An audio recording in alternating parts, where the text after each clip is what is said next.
Setelah membuatkan 2 kuburan palsu untuk Hu Qingniu dan istrinya, Chang Wuqi dihampiri oleh para pesilat yang masih belum sembuh dari sakitnya. Dan akhirnya, Wuqi membuatkan obat bagi mereka. Setelah beberapa hari, mereka berhasil disembuhkan dan pergi sesudah berterima kasih. Usai itu, Chang Wuqi hidup bersama Qi Xiaofu dan putrinya yang dimana Tio Buqi sering kumat karena hawa dingin tubuhnya, dan Xiaofu merawat dan mengasihi Wuqi selayaknya anak sendiri dan berjanji akan menjaganya. Dalam suatu kesempatan, Tio Buqi melihat seorang anak gadis yang selalu bersama nenek bunga emas bernama Yin Li. Siapa dia nanti akan terungkap sepanjang cerita. Yin Li yang sekarang kita panggil saja murid nenek bunga emas yang hanya berpura-pura mengunjungi Tio Buqi yang memasakkan makanan untuknya. Setelah itu, Yin Li kembali ke nenek bunga emas dan melaporkan kalau Hu Qingniu benar-benar telah meninggal karena Buqi telah menguburkannya.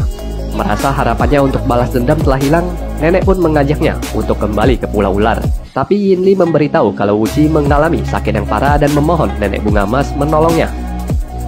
Akhirnya nenek bunga emas mengunjungi Wuqi yang sedang depresi bisa kehilangan nyawanya kapan saja. Setelah berbincang dan memeriksa fisik Tio Buqi, nenek bunga emas mengakui kalau ia tidak mampu mengobatinya dan menyayangkan nasib Wuqi, yang pada akhirnya pembicaraan itu membuat nenek tahu kalau ayah Wuqi adalah Chang Tuishan dan ia memaksa Wuqi untuk memberitahu keberadaan Xiesun. Menolak untuk memberitahu, Wuqi yang diancam oleh nenek dihampiri oleh Xiaofu yang membantu Buqi kabur. Namun kejaran itu berlangsung hingga ke pondok rumah Hu Qingniu. Di saat itu juga, Miche beserta muridnya tiba menyelamatkan nyawa mereka. Miche lalu bertarung dengan nenek bunga emas. Duel yang sangat sengit pun berlangsung dengan seimbang, dan Miche yang tidak bisa mengungguli nenek bunga emas pun meminta muridnya mengeluarkan pedang langit untuk digunakan. Dan dalam beberapa ayunan, tongkat nenek bunga emas patah dipotong oleh tajamnya pedang langit, serta menyudahi duel mereka. Nenek bunga emas kemudian mengajak Yin Li pergi, tapi Yin Li bersikeras untuk membawa Buqi ikut bersama mereka. Namun ditolak Wuqi hingga akhirnya menggigit tangan Yin Li. Lepas dari maut, Qi Xiaofu berhutang penjelasan pada gurunya setelah belasan tahun menghilang tak ada kabar. Dan ia benar-benar merasa terpojok dan juga cemas gurunya tidak bisa menerima dirinya yang sekarang. Dengan terpaksa, Xiaofu memberitahu kalau dulu saat ia diculik oleh Yang Xiao pernah tidur bersamanya dan melahirkan seorang anak. Awalnya, Miche merasa muridnya hanya diperkosa oleh Yang Xiao. Tetapi setelah Mincin, saudara seperguruan Xiaofu, membakar gurunya dengan menanyakan siapa nama anak Xiaofu, Miche cukup terkejut setelah mendengar Xiaofu memberi anaknya nama Pu Hui. Pu artinya tidak, Hui artinya menyesal. Jadi makna kelahiran anak itu sendiri artinya Xiaofu tidak menyesali hubungannya dengan Yang Xiao. Miche lalu menyuruh semua muridnya untuk keluar. Sementara Chang Wuqi dan Pu Hui mengintip di balik pintu. Miche lalu mengeluarkan cincin ketuanya dan memberitahu kalau ia akan mewariskan posisi ketua padanya asalkan Xiaofu membunuh Yang Xiao secara diam-diam. Tapi Xiaofu menolak permintaan gurunya hingga 3 kali meskipun diancam dengan kematian. Dan sambil menahan rasa sedihnya, Miche merenggut nyawa muridnya sendiri sambil disaksikan oleh Wuqi dan Pu Hui yang mengintip. Setelah itu, Miche berjalan keluar dan memberitahu ke murid lainnya kalau ia telah meluruskan jalan hidup Xiaofu. Ting Mincin kemudian mengompori gurunya lagi untuk menghabisi nyawa anak Xiaofu, yang dimana hal ini dicegah oleh muridnya satu lagi, Pei Qini. Tapi Miche mengikuti saran Mincin dan meminta mereka semua mencari Pu Hui dan membunuhnya. Wuqi lalu segera menyembunyikan Yang Pu Hui dan juga dirinya, yang kemudian Pu Hui ditemukan oleh Pei Qini. Tapi Pei Qini menutupi hal itu dengan berbohong kalau ia tidak menemukan Yang Pu Hui. Usai kepergian Miche, Chang Wuqi dan Yang Pu Hui menghampiri Xiaofu di sisa-sisa nafas terakhirnya yang meminta Wuqi untuk mengantarkan Pu Hui menemui ayah kandungnya Yang Xiao dan memberikan plakat ketua Ming. Memenuhi janjinya, Tio Buqi membawa Pu Hui melewati berbagai medan yang berat hingga tiba di Gunung Kunlun dan menemukan He Taichong sedang menyiapkan jebakan untuk mencelakai Yang Xiao. Tidak lama, Yang Xiao yang mendekat jebakan pun diperingatkan Chang Wuqi dan He Taichong bersama saudaranya keluar menyergap Yang Xiao yang dapat mengalahkan mereka berdua dengan gayanya yang serba santuy. Setelah itu, Chang Wuqi memberitahu Pu Hui adalah putrinya dan membuat Yang Xiao kaget dan lebih kaget lagi ketika ia diberitahu Xiaofu adalah ibu Pu Hui serta menunjukkan plakat ketua Ming. Kebahagiaan Yang Xiao yang menyadari ternyata Xiaofu mencintainya selama ini tidak berlangsung lama karena Wuqi melanjutkan ceritanya kalau Xiaofu telah meninggal. Bertepatan dengan itu, He Taichong dan saudaranya bangkit kembali dan menyerangnya dan membuat Yang Xiao yang sedang sedih dan marah menghajar ketua Kunlun He Taichong dan saudaranya hingga terluka parah. Dan pada akhirnya, Yang Xiao diberitahu kalau Xiaofu tewas di tangan Miche karena menolak untuk membunuh dirinya. Tidak ada yang bisa Yang Xiao lakukan selain berterima kasih dan berhutang budi kepada Chang Wuqi yang meminta pamit. Setelah itu, Tiobuki pun berkelana ke sana kemari menaiki gunung, menuruni lembah seperti ninja Hattori dan tanpa terasa, beberapa tahun kembali terlewati dan ia pun menjadi sepenuhnya dewasa menatap cakrawala dan luasnya dunia serta berjalan tanpa tujuan hingga menemukan seekor monyet yang diserang anjing. Chang Wuqi kemudian menolong monyet malang itu dan membunuh beberapa ekor anjing hingga akhirnya ia terserang hawa dingin dan pingsan serta sadar kembali di rumah kediaman seorang gadis bernama Chu Chiuchen yang mencegah Tiobuki pergi dengan rayuannya yang manis dan membuat Wuqi sulit untuk menolaknya. Pada momen seperti ini seharusnya Tiobuki ingat pesan mamanya, semakin cantik wanita, semakin bisa ia membohongimu. Tiobuki kemudian diajak berkeliling dan diperkenalkan Chu Chiuchen kepada saudara sepupunya Hu Qingying dan kekasih sepupunya Wei Pi. Sambil menyaksikan adegan Chang Wuqi berduel dengan Wei Pi, mari saya ajukan sebuah pertanyaan. Apakah teman-teman ada merasa kalau marga dari kedua gadis ini tidak asing? Keluarga Chu dan keluarga Wu. Nanti saya bahas ya kedua keluarga ini. Setelah berduel dan melukai Tiobuki, Chu Changling yang adalah ayah Chu Chiuchen muncul memarahi putrinya yang tidak sopan kepada tamu. Putrinya pun tidak segan-segan ia tampar dan sebagai gantinya ia meminta maaf pada Chang Wuqi dan dari sini bisa dilihat Chu Changling adalah pria yang sangat terhormat. Tidak lama setelah itu keluarga Chu mendapatkan kabar kalau Chang Cuisan telah meninggal dan semua keluarganya bersedih atas berita itu. Chang Wuqi hanya bisa merasa tersentuh ternyata ayahnya kenal dengan Paman Chu yang mengaku telah diselamatkan nyawanya oleh Cuisan dan Paman Chu bahkan memasang altar untuk Chang Cuisan. Kemudian datang lagi sebuah kabar kalau mereka berhasil membawa Xie kembali ke dataran tengah serta ingin melindunginya dari serangan partai lain yang hendak mencelakai Singa Emas. Sementara Tiobuki masih tidak memberitahukan identitasnya sebagai anak Chang Cuisan dan anak angkat Xie kepada keluarga Chu. Sebagai langkah terbaik menghindari serangan dari partai lain, maka keluarga Chu memutuskan untuk membakar pavilionnya sendiri demi mengecoh musuh yang sedang menghampiri mereka dan bersembunyi ke ruang bawah tanah. Di sana, Chang Wuqi dibawa untuk bertemu dengan Xie sang singa emas yang menyerang mereka sekeluarga. Tapi akhirnya Tiobuki masuk ke perangkap dari mereka dengan mengatakan kalau pria yang ada di hadapan mereka bukanlah singa emas asli karena Xie asli matanya buta. Dan ia adalah anak angkat dari Xie sekaligus anak kandung dari Chang Cuisan. Dan Wuqi juga menceritakan keberadaan Xie ada di Pulau Es Api serta berjanji akan menunjukkan jalan membawa mereka ke sana. Mereka pun segera menyiapkan pelayaran ke Pulau Es Api. Tapi malamnya, Chu Chiuchen masuk ke kamar Chang Wuqi yang belum tidur dan menotoknya. Tiobuki yang sudah pernah diajari ayah angkatnya cara melepaskan totokan pun membuka totokan itu dan keluar untuk memeriksa apa yang terjadi. Ia melihat Chu Chiuchen berselingkuh dengan Wei Pi, kekasih sepupunya. Lalu sang ayah datang dan memarahi mereka yang tidak mengawasi Tiobuki. Merasa curiga dengan apa yang sedang berlangsung, Tiobuki pun mengikuti mereka masuk ke sebuah pondok dan membicarakan rencana mereka. Tiobuki sangat kaget ketika mengetahui kalau mereka semua sedang bersandiwara agar Tiobuki membocorkan rahasia lokasi Singa Emas demi mendapatkan golok naga. Awalnya Tiobuki dikenali mereka saat melihatnya memakai jurus hutang untuk mengalahkan anjing. Untuk itu, apa yang dialami Wuqi selama di kediaman mereka adalah sandiwara belaka dengan rela membakar pavilion sendiri. Orang yang menyamar sebagai Xie sebelumnya juga ternyata adalah saudara dari Chu Changling sendiri yang bernama Wu Li. Dan kita kembali lagi ke pertanyaan saya sebelumnya, apakah marga Chu dan Wu terasa akrab di telinga teman-teman? Jawabannya tepat kalau teman-teman menebak keluarga Wu dan Chu adalah keturunan dari Wu Santong dan Chu Xiliu.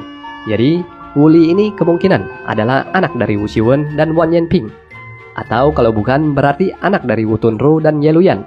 Yang jelas, Wu Li adalah cucu dari Wu Santong di serial Yoko, dan Chu Changling adalah cucu dari Chu Xiliu. Oke, satu benang merah terungkap lagi ya. Dan sebenarnya benang merah ini memang dikemas seperti bawang oleh penulis ceritanya, sehingga tidak diberitahu sekaligus, melainkan sedikit demi sedikit seiring perkembangan ceritanya. Lanjut ke alurnya, setelah mengetahui rencana busuk keluarga Chu dan Wu, Tiobuki kabur hingga dikejar ke tepi jurang dan mengancam akan bunuh diri jika mereka memaksanya. Tapi Chu Chiuchen masih memainkan sandiwaranya dengan pura-pura bunuh diri, yang membuat Wuqi lengah dan ditarik untuk menjauhi jurang. Namun Wuqi berhasil lolos dan menerjunkan dirinya ke dalam jurang yang disusul langsung oleh Chu Changling. Mereka berdua selamat karena tersangkut di sebuah batang pohon, dan Wuqi mengatakan betapa dahsyatnya pesona golok pembunuh naga hingga membuat Paman Chu rela mengikutinya lompat ke jurang. Mereka kemudian memanjat ke tepian dan terjebak di sana, tidak ada jalan naik maupun turun. Wuqi lalu mengejek Paman Chu tentang apa gunanya kalau mendapatkan golok naga jika terjebak seperti itu. Merasa marah, Chu Changling langsung menyerang Wuqi yang menemukan sebuah celah gua kecil dan merangkak masuk ke dalam. Paman Chu yang mengikutinya malah tersangkut dan Uchi membantunya dengan mendorongnya keluar. Sementara ia terus merangkak hingga tiba ke sisi lain gunung merayakan kebebasannya. Namun ternyata Uchi salah. Ia memang tiba di sisi lain gunung, tapi sekelilingnya adalah jurang dan air terjun yang membuatnya hanya bisa santuy di sana dan menikmati buah-buahan yang ada dan melempar buah-buahan itu untuk Cucang Liu makan. Di tempat lain, Chou Zero yang dulunya dibawa Chang Sanfeng telah tumbuh dewasa dan menjadi salah satu murid Miche di Emei. Kesehariannya bekerja di dapur dan dalam latihan rutin, Zero serta murid Emei yang lainnya harus menanggung perlakuan judes dan sombong dari kakak pertama mereka, Ting Minchin, yang memandang rendah mereka semua. Tapi Chou Zero sangat pandai membawa diri di hadapan kakak pertamanya dan juga seorang gadis yang rajin berlatih kungfu setiap malam. Dalam sebuah kesempatan, Miche mengajari ilmu pedangnya. Ia meminta muridnya untuk latih tanding di mana Ting Minchin mengalahkan semua adik seperguruannya dan pada akhirnya berhadapan dengan Zero yang dapat mengimbangi kungfunya dan malah membuat Minchin kalah serta kehilangan muka di hadapan semua orang. Sejak saat itu, Minchin membenci Chou Zero dan memperlakukannya dengan tidak lebih baik lagi. Ia menamparnya tanpa ada alasan yang jelas, kemudian mengajaknya duel dan tidak segan-segan menjatuhkan Zero yang menahan diri melawan kakaknya. Suatu hari, Chang Wuqi menemukan seekor kera yang kakinya terluka. Ia pun mengobati luka kera itu dengan ilmu pengobatan yang ia miliki. Rutinitas hidupnya yang seperti terpenjara cukup membosankan. Selain makan dan memberi makan pada Chu Changling, serta kumat akan sakitnya, kebanyakan waktunya dihabiskan untuk tidur saja, hingga seekor gorila tua datang menghampirinya dan membuat Wuqi kaget dengan makhluk itu. Sambil menunjukkan perutnya yang sakit, Wuqi memeriksa perut gorila tersebut dan sekali lagi menggunakan ilmu pengobatannya, Tio Wuqi berhasil mengeluarkan buku yang tersangkut di dalam perut kera itu. Wuqi kemudian membuka buku itu dan membacanya hingga menyadari kalau isi di buku itu mirip dengan ilmu 9 matahari yang kakek gurunya ajarkan padanya. Chang Wuqi akhirnya teringat dengan cerita Chang Sanfeng tentang 3 versi jurus 9 matahari yang sudah saya jelaskan di video sebelumnya, dan segera ia pun mempelajari jurus tersebut. Sementara itu, Chou Zero yang sedang rajin berlatih di malam hari tiba-tiba diserang oleh sosok bertopeng hingga akhirnya ia menyadari kalau sosok tersebut adalah gurunya, Miche, yang sedang menyamar dan hanya menguji kungfunya. Miche lalu mengajaknya ke dalam, memujinya dan ingin Chou Zero lebih berani dan percaya diri. Secara terang-terangan, Miche menunjukkan minatnya pada Zero untuk dijadikan sebagai penggantinya sambil menceritakan Xiaofu murid favoritnya telah tiada. Esoknya saat latihan tanding lagi, Miche meminta Chou Zero untuk serius melawan Ting Minchin lagi, dan dalam duel tersebut keterampilan berpedang Zero terbukti mengungguli kakak seperguruannya yang malah menyabetnya dengan sengaja walau pertarungan telah usai. Miche langsung menghukum Minchin waktu itu juga dengan meminta Chou Zero membalas perbuatan itu dengan 3 sayatan. Tapi setelah membalas sekali, Zero memohon ampunan untuk Minchin. Usai itu, Chou Zero mengunjungi Minchin yang masih terhina dan merasa sakit hati. Walau tidak ada Xiaofu, gurunya tidak pernah memandang Minchin untuk menjadi penerusnya. Chou Zero yang meminta maaf padanya malah membuat Minchin memohon maaf balik dengan menuangkan teh untuk adik seperguruannya. Sementara itu, Wuqi masih terus mempelajari ilmu 9 matahari dan sudah lebih dari separuh ilmu ia kuasai. Miche lalu membawa Chou Zero ke aula utama tempat altar Guoxiang pendiri Emei dipajang. Ia mengungkapkan maksudnya lebih tegas lagi bahwa dalam waktu dekat akan mewariskan posisi ketua kepadanya. Untuk sekarang, ia sedang memiliki rencana besar menghancurkan sekte sesat untuk selama-lamanya. Miche membawa semua muridnya menuju hutan. Di tengah jalan, cadar Chou Zero yang terlepas diambil oleh seorang yang sedang berpapasan dengan mereka. Ia adalah Song Qingsu, anak dari Song Yanqiao yang terpana dengan kecantikan gadis di hadapannya. Song Qingsu lantas melukis gadis yang ia lihat dan tidak lama ia diberitahukan Emei telah datang ke hutang yang disambut ayahnya. Bertemu dengan gadis yang ia taksir lagi dan setelah mengetahui namanya, Song Qingsu akhirnya sadar Chou Zero adalah anak kecil yang kakek gurunya bawa ke hutang dahulu sebelum dipindahkan ke Emei. Miche mengungkap maksud kedatangannya karena mendengar desas-desus sekte Ming sedang kacau dan ia ingin memanfaatkan kesempatan itu bersama Wutang memberantas partai sesat tersebut. Tapi Song Yanqiao tidak bisa langsung menerima ajakan Emei dan memberitahukan kalau Chang Sanfeng sedang bersemedi. Untuk itu ia butuh berdiskusi dulu dengan saudaranya dalam mengambil keputusan. Sementara Tio Wuqi telah berhasil menguasai ilmu 9 matahari sepenuhnya dan secara otomatis ia juga telah mengeluarkan semua hawa dingin di dalam tubuhnya, serta menjadi satu-satunya orang yang menguasai jurus ilmu 9 matahari secara menyeluruh. Segera Wuqi pun merangkak keluar ke sisi lain goa dan bertemu dengan Chu Changling yang malah ingin menyerangnya lagi dan merasakan energi tenaga dalam Chang Wuqi yang sudah sangat tinggi. Wuci memberitahu kalau ia telah belajar ilmu sembilan matahari selama ini dan mengajaknya keluar sambil melihat ke sekeliling, berharap ada jalan yang bisa mereka temukan. Chu Changling mencelakai Tiobuki dengan mendorongnya ke dalam jurang, dan tanpa ada persiapan, Wuci jatuh ke sebuah gubuk dengan tumpukan jerami. Chu Changling kemudian berusaha merangkak ke sisi lain goa untuk mengambil kitab ilmu sembilan matahari. Tapi sekali lagi ia terjebak di tengah goa itu seperti sebelumnya. Namun kali ini tidak ada orang di sana yang bisa membantunya lepas dari sangkutan. Di tempat lain, Michie meninggalkan Wutang dengan penuh kemarahan karena ternyata Song Yanqiao menolak berkoalisi dengannya, sehingga Song Qingsu, anaknya yang terpincut dengan Chou Chiro, pergi menjemput paman keenamnya Yin Liting yang baru pulang serta memberitahu Emei sedang memiliki rencana untuk memberantas sekte Ming. Benci dengan Yang Xiao yang merebut tunangannya Xiaofu, Liting pun mengajak keponakannya untuk menyusul Michie. Setelah bertemu satu sama lain, ketua Emei pun memuji Yin Liting dan Song Qingsu yang berjiwa kesatria. Mereka berencana untuk membujuk semua partai lurus lainnya bergabung menyerang sekte Ming. Untuk itu, mereka memutuskan pergi ke Gunung Hongmei terlebih dahulu, tempat kediaman keluarga Chu dan Wu berada, karena reputasi dua keluarga yang dibawa pimpinan Biksu Yiteng ini masih sangat dihormati di Wulin hingga era ini. Tiba di Gunung Hongmei, mereka disambut oleh Chu Chiuchen yang berbohong mengatakan kalau ayahnya sudah mengundurkan diri dari dunia persilatan dan ia menolak bergabung dengan alasan kungfunya tidak seberapa. Ditambah lagi, Wei Pi memberitahu kalau ia dan Chu Chiuchen akan segera menikah dalam waktu hitungan hari. Emei dan Wutang akhirnya memutuskan untuk menginap di Gunung Hongmei sementara waktu karena posisinya yang strategis untuk mengundang partai lainnya berkumpul di titik itu. Sementara Chang Wuqi yang jatuh dari tebing menemukan kalau kakinya terluka dan mungkin patah. Ia hanya bisa berbaring atau merangkak dan mendapati seseorang dikejar anjing keluarga Chu dan ia menggunakan dua batu untuk membunuh anjing itu. Tidak lama muncul seorang gadis dengan wajah rusak. Dia adalah Yin Li, gadis yang mengikuti nenek bunga emas dulu dan telah tumbuh dewasa. Baik Yin Li dan Chang Wuqi tidak bisa mengenali satu sama lain. Terlebih lagi, mereka berkenalan dengan saling berbohong menggunakan nama palsu. Yin Li lalu memberi makan kepada Wuqi yang dengan lahap memakannya. Tapi ia berhenti di tengah makannya memikirkan ibunya karena wajah Yin Li yang mirip dengan Yin Susu. Di kediaman Chu, Song Qingsu mengabarkan bahwa ia telah berhasil membujuk keluarga Chu dan Wu untuk membantu mereka, dan diikuti kabar kalau Shaolin dan perguruan yang lainnya juga tengah bersiap menerima undangan untuk membasmi aliran sesat. Song Qingsu kemudian menceritakan kepada Chou Chiro tentang penyelidikannya atas hubungan Chu Chiuchen dengan sepupunya Wu Qingying yang selayaknya rival karena mereka memacari pria yang sama, yaitu Wei Pi. Ia berhasil membujuk Wu Qingying bergabung sehingga Chu Chiuchen tidak ingin kehilangan muka dan akhirnya ikut bergabung juga.